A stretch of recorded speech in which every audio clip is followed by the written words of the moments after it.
Shepard of the Hills is my home group, and my sobriety date is April 20th of 2014.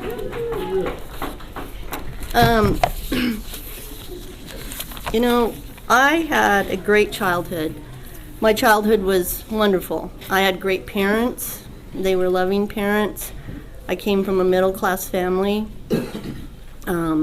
There really wasn't any drinking in my household. My dad drank a little. My mom she had 2 drinks. She got all giddy and laughy and stuff. So I wasn't exposed to it at home that much and stuff.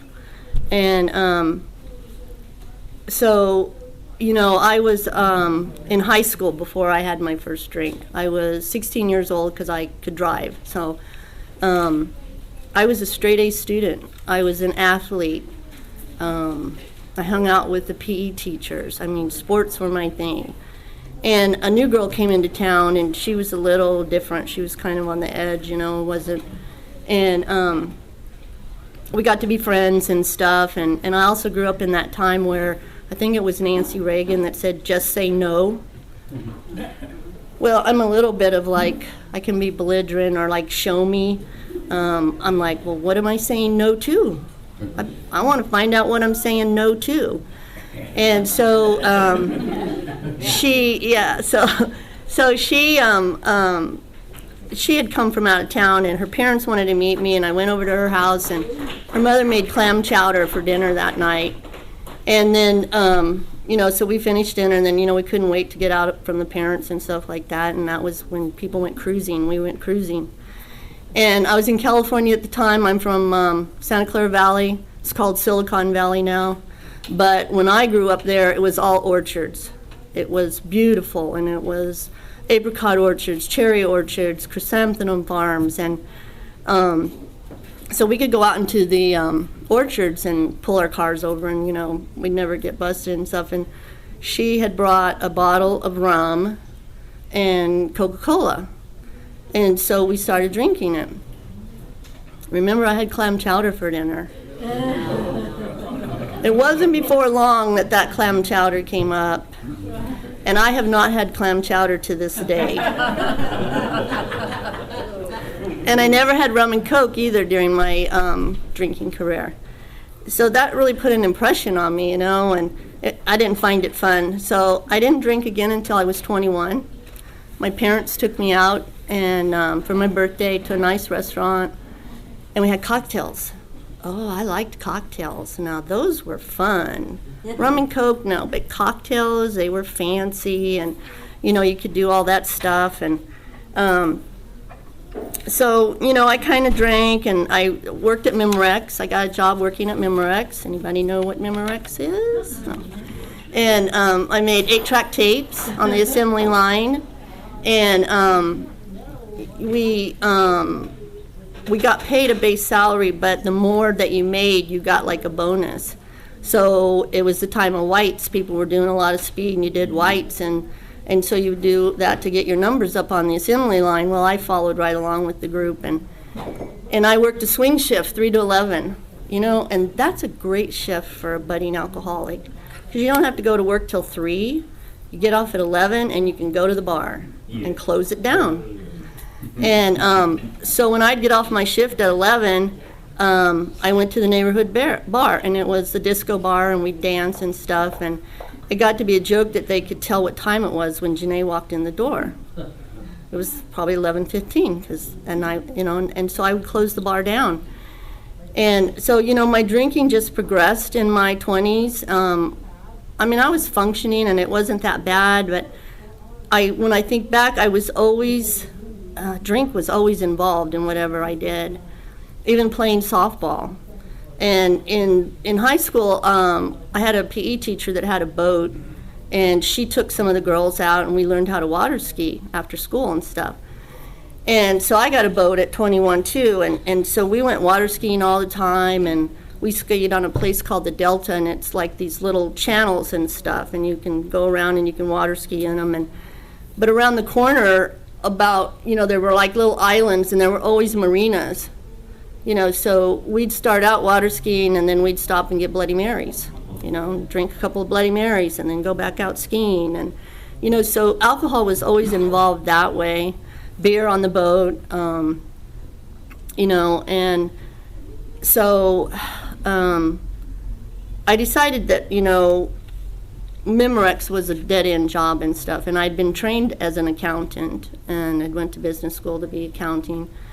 And so I found a job at an irrigation company, and I was the accountant there, and it was a great job. And but my drinking was always increasing. The amount I drank was always, but I was having fun. I mean, it wasn't hurting me. And I would fly places, and it didn't take long that when I got one drink from the stewardess, it took her too long to get to the back of the plane and then come back and take my order again. So I said, aha, I'll just order 2 drinks the first time. Then I won't have to wait for you to come back. I mean, so, it's just subtle stuff like that, and so like I said, I drank cocktails, one of my, whatever was the going thing at that time, and I liked that they were fancy. And the only time that I really tried to quit or thought that I had a problem, I was a gin drinker. I drank gin gimlets. And when we'd come home from water skiing, we had to clean the boat up before we could have our first cocktail at home. We had to wash it down and da-da-da, because otherwise we'd never got the boat clean.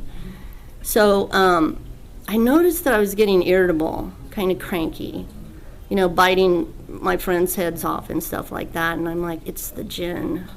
It's the gin that's making me crazy. So I gave up gin, no problem, and switched to vodka. Vodka should be outlawed, I swear. And so anyway, I just partied and normal party stuff. Cocaine was going around at that time. I had a business partner that got really involved in it. I guess I was working at Lane Irrigation, it was called, and stuff. And we ended up owning the company. And but I only did cocaine so I could drink more. I figured that out. I'm like, it wasn't that. And I always quit everything else. One day I just said, I'm not doing that anymore. I don't want to do it. I don't like the way it makes me feel. The day's shot the next day and this and that, and I just literally quit it. But drinking, no. Drinking was always there for me. And anyway, I moved away from San Jose and went up the peninsula for an hour, got into a new relationship, and so I had to commute to work an hour each way and back home an hour. And I increased my drinking a lot during that time. And anyway,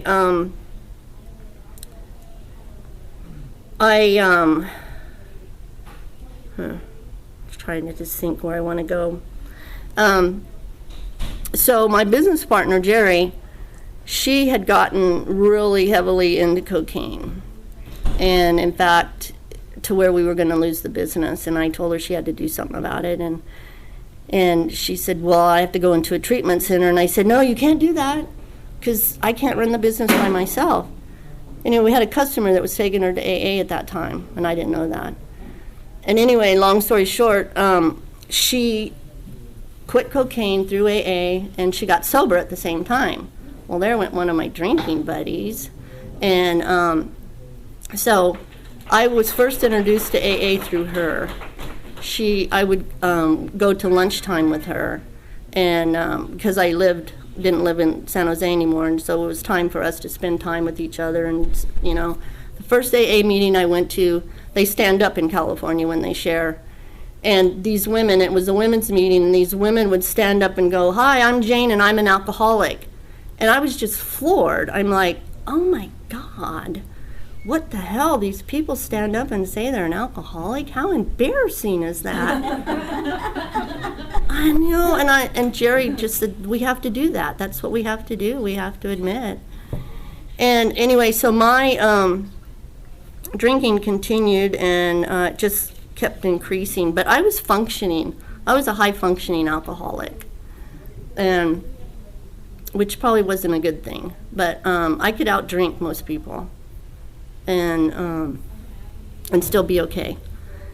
So one time, and then about around 2010, I went home one day, and my partner at the time asked me to leave and go to live in the house in Branson. We had a house in Branson on the lake, and it was like, you need to go stay there for a while.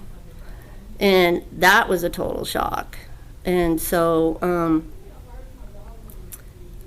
that, of course, really increased my drinking, totally increased it. Came back here, was living at the lake house, and drank all day long. Because don't you know, I'd lost everything. And this isn't an original statement, but I heard in the rooms one time when I was here, this guy shared, and he goes, I had everything. I had a beautiful wife. I had a great job. I had a boat. I had a house. And I wasn't happy. I lost everything. And I had all those things, and I wasn't happy. And when I heard him say that, I went, that's me. That was me too. I lived in the San Francisco Bay Area in the East Foothills in a nice house. I could see the Golden Gate Bridge on a clear day. And I wasn't happy. I had a car. I had a boat. I had a good job. I had money. All I wanted to do was drink. And, I didn't realize that until he said that. I'm like, oh my God, that is so true. And, I know now by working the program, it's because I was spiritually dead inside, And I forgot to say, like as a child, I had, like I said, perfect parents and a nice childhood and everything. And one thing happened to me. At 12 years old, my grandma died. My grandma was my world. And she was the only person in my life that had any type of religion. And I remember sitting on her lap and her reading the Bible to me, and it had colored pictures in it. And she taught me to pray. Well, she died. And I had been praying to that God. And he didn't save her. So that God was out of my life. Didn't want nothing to do with him anymore. So and my mom and dad were not religious, so I had no spiritual upbringing after that. And I was angry and mad at that God. So it was a real struggle for me when I came in the program, especially, step 2, came to believe a power. I didn't want anything to do with a God. And, but, the only thing that saved me was because it said a God as we understood him. So that's what kept me in the rooms, actually. And but anyway, back to my drinking. So I'm out at the lake drinking all day long, and just doing nothing, walking my dog, playing in the lake. I had lived on 4 acres. I had a Kubota tractor, so I was driving it around, probably drunk, and mowing the lawn and shit. But I never thought I was drunk. I never did, because I really did have a high tolerance. And so anyway, I'm out there, and I started getting really sick. And in 2010, I started getting really sick, and I'm like, oh, I'm just not feeling well and stuff like that. And then I started puking up green stuff. And I'm like, I don't think this is very good. And I kind of put it off, and I still kept drinking. And then one day I woke up, and I puked up brown-looking stuff. And I'm like, oh, God, is that what I think it is? No, it actually was blood, and they call it coffee grounds. And so I was puking up blood from somewhere in my body. So I actually told my mom. My mom lived on the property in a motorhome across the way and stuff, and I went and got her, and I said, Mother, I'm really sick. I have to go to the hospital. And at that time, and I remember, some of it's fuzzy, but I remember I was really, really sick, and I was scared. And I said, we need to take the dog, because I had a feeling I wasn't coming back. And I said, we need to take the dog and the crate. And my mom had a studio in Branson, and I said, in case you need to put the dog there, they might keep me at the hospital for a while. So we loaded up the car and went into town to the hospital. And I didn't have many neighbors around me, but we had, they were mostly summer people and stuff, but we had one neighbor. He was the ER doctor at Skaggs, and I knew him a little bit from when I'd walk the dog and stuff. And I swear in that car I was praying all the way there, please do not let him be on duty. Please don't let him be on duty. Oh, God, don't let him be on duty. Guess who was on duty? And so we get there, and I look at him, and he goes, well, Janae, how much do you drink? And of course I lie. You never tell the truth. And I was drinking a half a gallon of vodka a day. Half a gallon, one with the little, and would leave enough in the bottom so I could have the next drink at 4 o'clock in the morning. That's when I had to start drinking. So anyway, I don't know what I told him, but he's like, then. And plus, at that time I'm telling him that, they're pumping in blood in me. Platelets and shit like that and whatever I needed. And because I was so anemic, they were talking to me, my blood pressure was sky high. And, previous to that, I had been sitting at home. I weighed about 220 at that time. A lot of it was bloat, just puffed up because my liver was shutting down. And I remember that my legs were like about this big, swollen. And my anklets, I cut them. I was in such denial. I took scissors and cut them so I could get them up over my ankles. I didn't think you might want to quit drinking, Jenny. No, that's how swollen I was. I remember stopping looking in the mirror because I didn't recognize myself. That person that looked back at me wasn't me. I was just bloated. And I have an old passport picture which I've saved so I can remember what I looked like in those days. And so I was so swollen and my liver was shutting down, and he said to me, and so they did certain exams and stuff. They asked my mom to leave the room, and she was, bless her heart, she was kind of clueless, of what was going on with me. And so the nurse gave me an exam, and then they came back and doing their stuff, put up another bag of fluids, and I'm just laying there. I'm like kind of grateful to be there, kind of. And he walked out, or he started to walk out, the doctor did. And I grabbed his sleeve, and I said, please don't send me home. I said, please don't send me home. And he goes, not to worry, Janae, I err on the safety side. You're going to stay all night. Because you know what? If he'd have sent me home, I know I would have drank. Yeah. I knew in my heart of hearts, if he sent me home, I would go home and drink. Mm-hmm. I knew it. And so they kept me overnight, NPO, and I had to have an endoscope the next day, where they go down your throat. Well, it was determined that I have esophageal varices. And I didn't know what the hell that was, and most people don't. And there's the last story in the big book actually talks about it, esophageal varices. And anyway, the only way you get them is from drinking. 99% they're caused by drinking. And what happens is your blood pressure gets so high, it's a miracle I didn't stroke out at some time in this. They get swollen, and they get here in your throat. You have these veins around your esophageal, and they start swelling. And so I stayed in the hospital like 3 days. They kept me 3 days, and I didn't go through DTs or nothing. It was a miracle. And the nurses kept trying to come in and give me Ativan and stuff, and I'm like, no, I'm fine. I'm just hungry. Can I have some food now? And so I stayed 3 days, and then they finally cut me loose. And so the doctor that checks you out came and sat on the edge of my bed, and he said, I'm going to explain to you what esophageal varices are.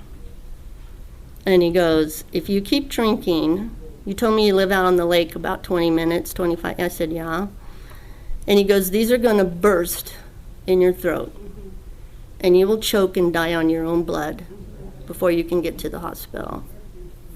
I'm like, well, that doesn't sound too good. That doesn't sound like a great way to die. And so I remembered that, and I went home, and I stayed sober for 10 months.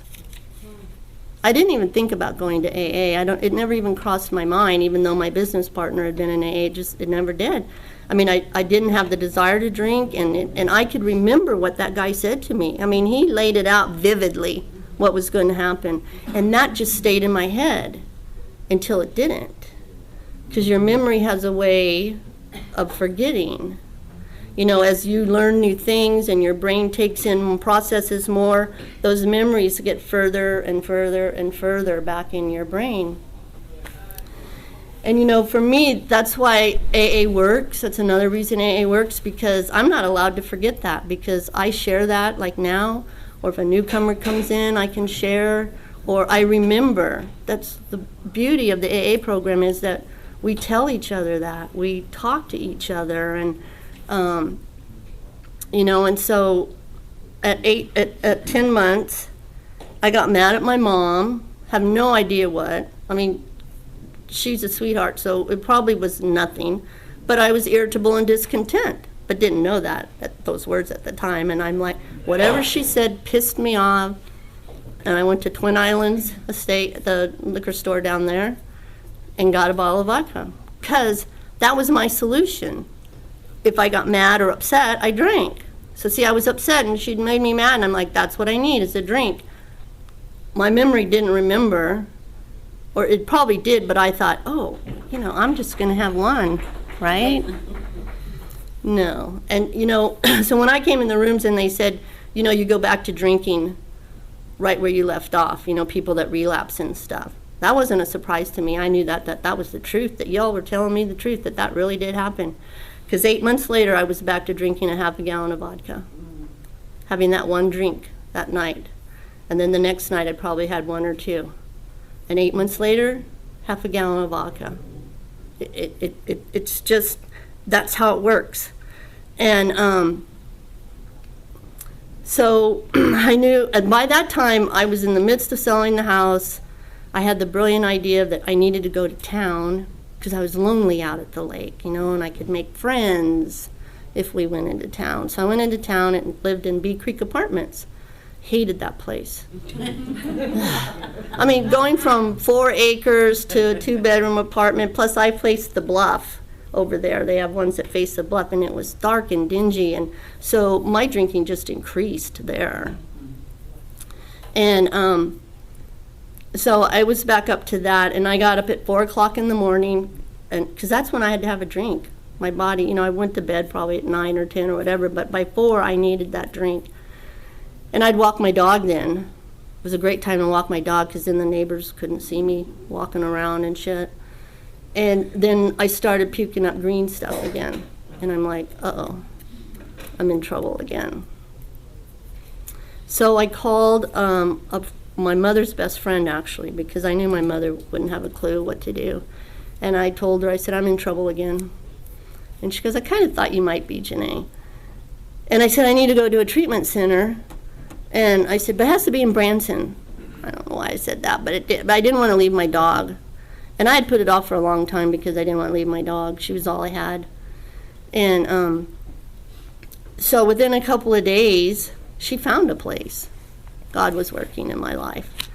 And she called me up. She goes, Gina, I'm going to pick you up at 9 o'clock tomorrow morning. I'm like, oh, wait a minute. That just happened too soon. Wasn't ready to go. I mean, I was just getting the idea that I think I might need to go. She goes, no, you're going, and I'm going to pick you up tomorrow at 9 or something. And she goes, and don't drink anything. And I'm like, yeah, right. Because she goes, they're going to make you blow when you go in and whatever and stuff. And I'm like, that's impossible. And so, but she wasn't going to pick me up at 9, right? So I could have my 4 o'clock drink, my morning drink, you know, and which I did. And So she came and got me and helped me pack my clothes, and I went over here to the Simmering Center. At that time, it was a treatment center. And boy, was that an awakening for me. I mean, I was so high anyway, or so out of it. And they took my suitcase from me, and then they, I don't remember much, but they signed me. I was in detox for like 5 days. I was in detox. I really should have probably been in a hospital in medical detox, but I wasn't. I went to the hospital twice the first 2 days.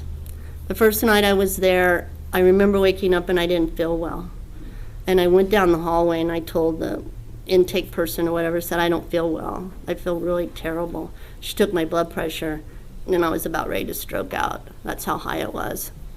So they put me in a cab and took me to the hospital. That was like kind of scary, and I didn't have a phone or nothing, so I couldn't call my mom. Say, come and get me help, Mom. No. And so I went to the hospital. I don't remember too much about it, but then you go back by cab. Later that afternoon, my blood pressure spiked again, and I had to go back and do it again, and they put me on Ativan. And some of you know Denali in the program. Denali was in there with me, and I asked him if I could say his name, and he okayed it. He said, sure, Janae, we were in there together. And I remember the first night I was sitting out in the cafeteria, and these two guys were acting crazy. They were just having fun, but to me they were acting crazy. And I really thought I was on a fucking foreign planet, you know, and like the aliens have come and got me. And they have beamed me up to this place that I'm like, I don't know. And he came over, he saw that I was scared. He saw that I was scared to death. And you're not allowed to touch each other, the men and women. So he sat by me and he talked me down. And he said, you're gonna be okay. Just stay here. You're gonna be okay. And he was like my little guardian angel in there. And once I got my wits back about it, we talked sobriety. He really helped me a lot. And we have a special bond. And my spirituality comes from, I just couldn't do the Christian God thing. I just couldn't, because I was so mad at him. And I know that happened as a little girl, but I still carried it here. And so I've always been attracted to Native Americans. Always. I don't know why. I'm this white English girl, and I don't know why, but I like Native Americans. And I like their spirituality, and I like how they pray and stuff like that. And so my counselors asked me, well, then you can do that. You have to have something today. And so I said, well, okay. So guess who my counselor was in the treatment center? A Native American from LA. So she was also a Cali girl. And I thought, yeah, this is great. You know, I thought everything was coincidences at that time. And there also was a Native American man in there with me. And I won't say his name, but he had a Native American name. And we talked spirituality and stuff. And so those people were giving me some guidance and some hope. And all through my journey, I have had things happen to me that have Native American connotations and stuff. I went in, let's see, it was, what day? I don't remember. It was somewhere like 2018, 2019, before the shutdown. I went to they have a international conference, the AA for women. Not the big one, but it's a woman's. And it was in Phoenix, Arizona. So it was a lot of Native American stuff. And I'm standing there in line for the buffet and stuff, and I turn, and this Native American woman is standing right here by me in her total Native American attire. And I'm like, and she goes, hi, do you mind if I stand by you? And we got to talking and this and that and stuff. And she goes, will you go outside and pray with me? And I'm like, sure. So we go outside and pray, and she said the most beautiful prayer I've ever heard in my life. I wish I could remember it. She prayed to all the directions and to the animals, and it was just beautiful. And so that's just, you know, how it goes. And also, you know, I didn't, I think I have time to say this. One part I left out was my business partner. She was going to be buying me out of the business, and she got diagnosed with ovarian cancer and death sentence. And I lived in denial about that, too. I was such in denial about everything. And we went up to Mendocino, and it was for my birthday, actually, in October. And then, because, I was still drinking, and I drank in front of her, and we had a moment together with each other, and I said to her, this woman's dying. And she had a card for me for my birthday, and she told me not to read it until I got home, because she was saying goodbye to me in that card. And because I thought, God would save her. So there's another mark against God, because God didn't save her either. So anyway, we were sitting there talking and stuff, and I looked her in the eye and I said, Jerry, why don't you just start drinking again? You're dying anyway. I said that to her. That was one of my low moments in my drinking. And it just came out. And she didn't skip a beat. She looked me straight in the eye and said, because, Janae, you don't know how important my sobriety is to me. And I went off partying, And I'm going to skip a little bit of stuff. But when I went to make amends, let's see, I got sober in 2014. I went in 2015, around 2015, a year. I went out to California because that's where my amends were, and I owed amends to her partner because I really felt like I didn't help her enough when Jerry was dying and stuff. And we were in the midst of selling the business. We fought a lot and stuff, and I just, because of the program, I put her on my list, and I'm like, I just really deep down in my heart felt like I needed to give this woman an amends. So I went out there. I found her on Facebook because we had lost contact with each other, and I met up with her, found her, and her name's Tony. I mean, a very common name, and it just stuck out to me, and I knew that she was a physics professor, and I'm like, oh, that's her. And I called her, and I, and I went and met her, and I started making amends to her, and she stopped me halfway through, and she goes, Janae, you don't owe me amends. She goes, we were hurting people at that time. You and I loved Jerry so much. We were hurting, and we did things we would have never done. And she stopped, and she said, wait, I have something for you. And she comes back, and she goes, I know Jerry would want you to have this. And she gave me Jerry's big book that she studied out of. This means the world to me. And the only reason I have it is because of the program told me to go and make amends to this person that I hated at one time. Hated. But I didn't anymore. I loved her. And what she said was true. We were in pain. This woman that was dying was a very important woman. And so I have my best friend's big book because I went and made amends. So anyway, back to the esophageal varices, I would talk about that in the room sometimes because it was, and nobody knew what I was talking about.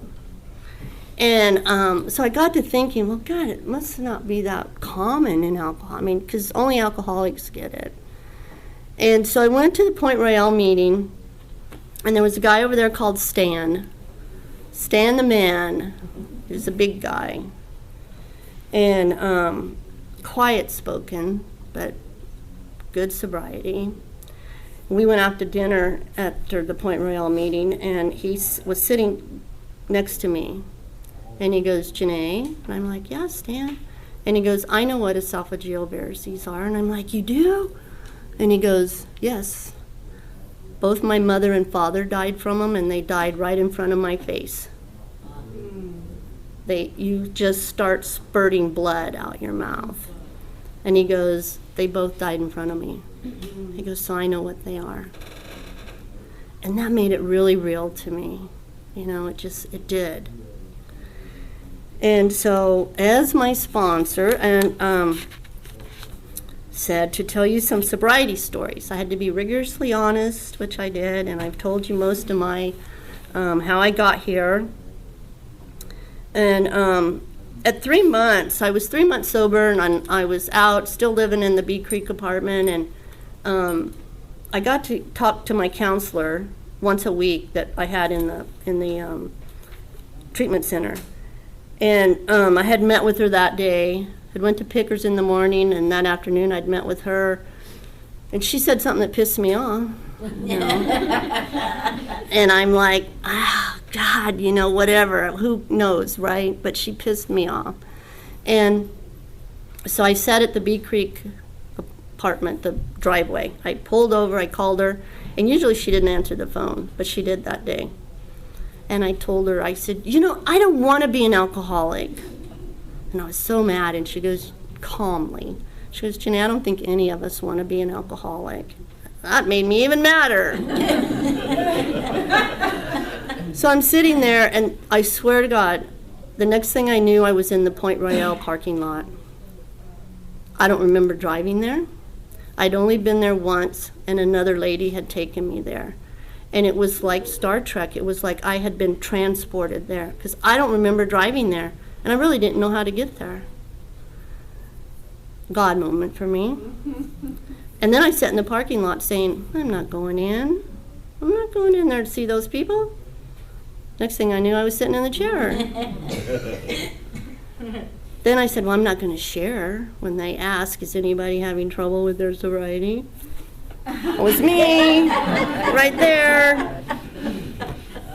So they wanted me to go to dinner with them, and I said no, and because I knew where they went. They had a bar, and I thought no.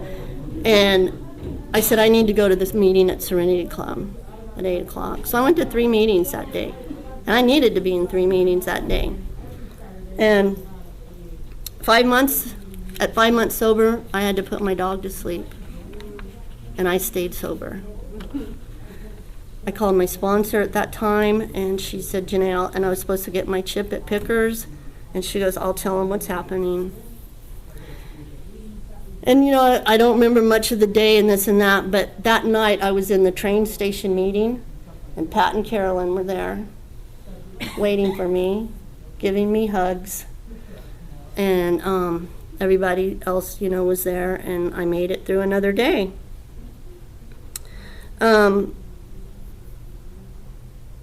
In July of 2015 was the big AA convention in Atlanta, and everybody had been talking about it, John Epic, and they were making plans to go, and it was in Atlanta, and it was just, you know, they only happen every 5 years, and I'm like, I'm on fire for AA now, you know, and I'm like, I gotta go to that, I wanna go.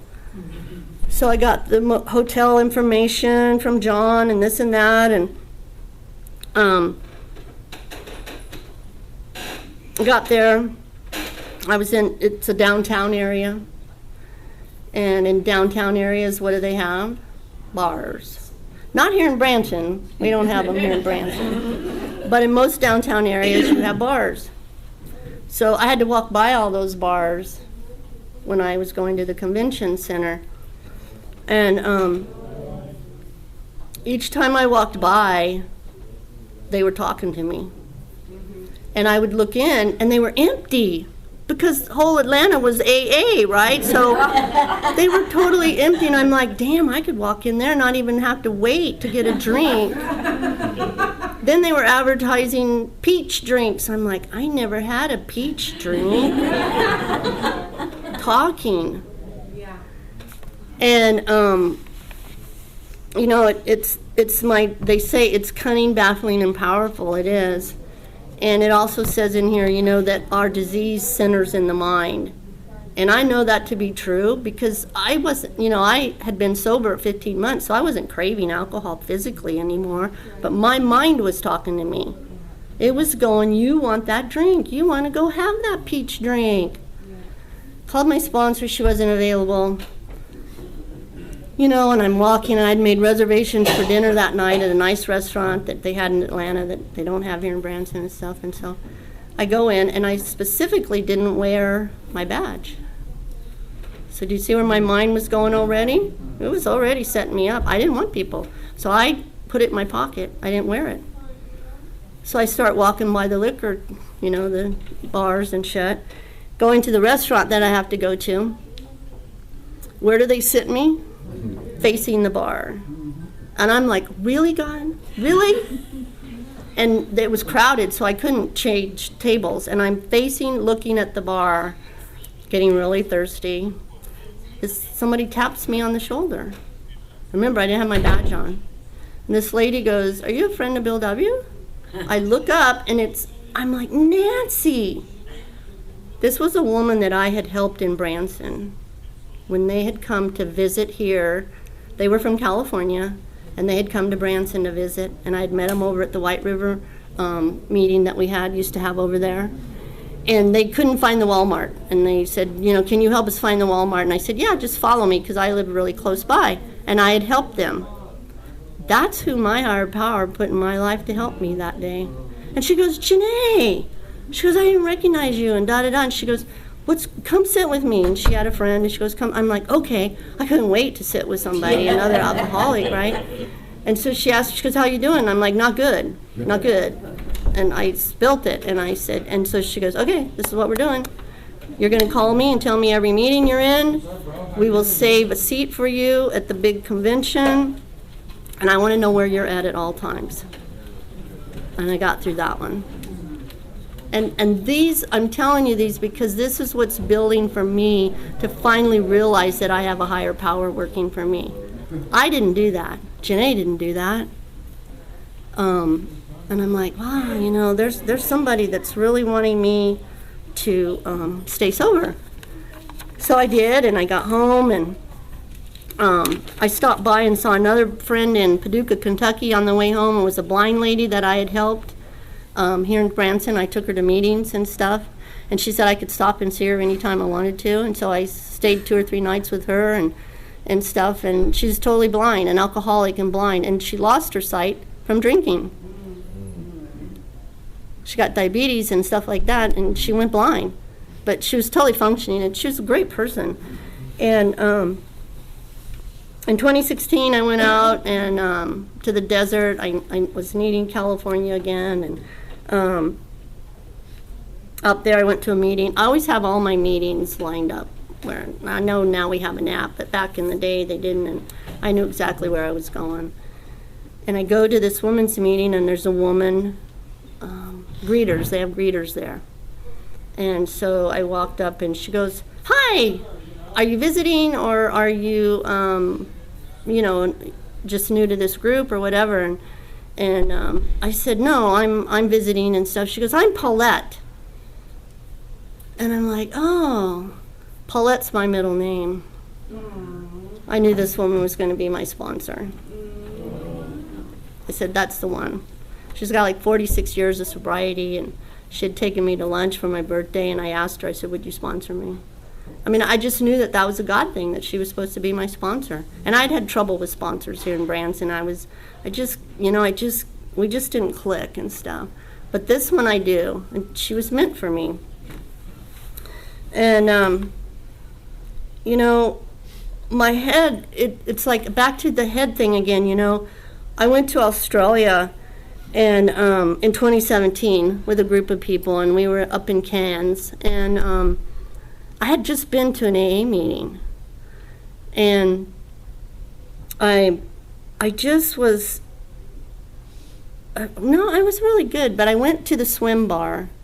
Those bars you can swim up to and get drinks? Those were like my favorite. Cocktails, you just swim up to them.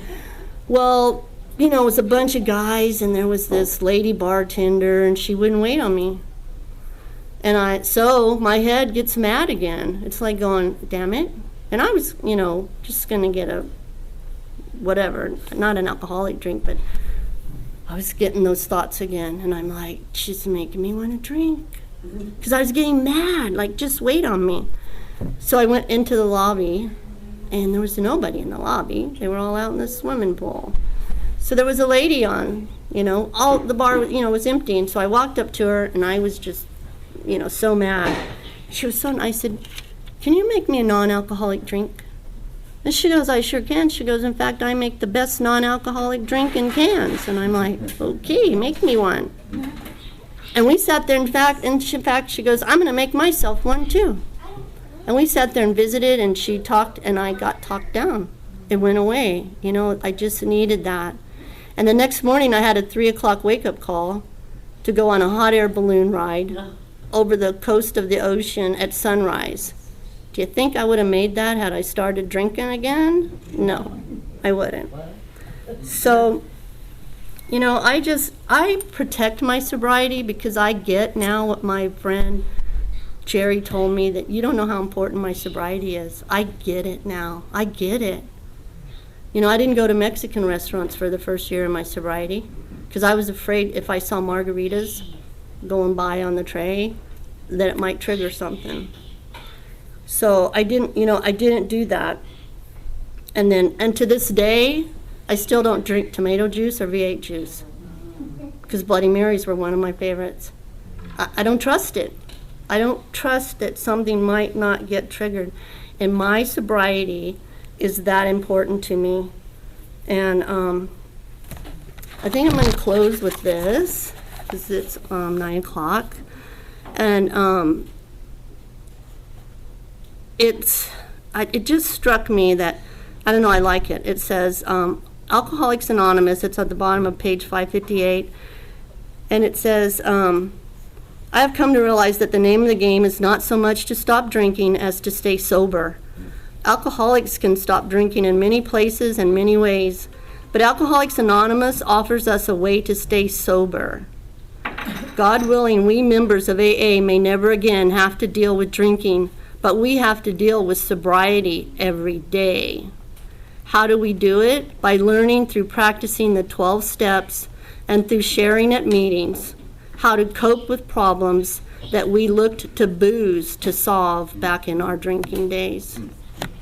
Thanks for letting me share.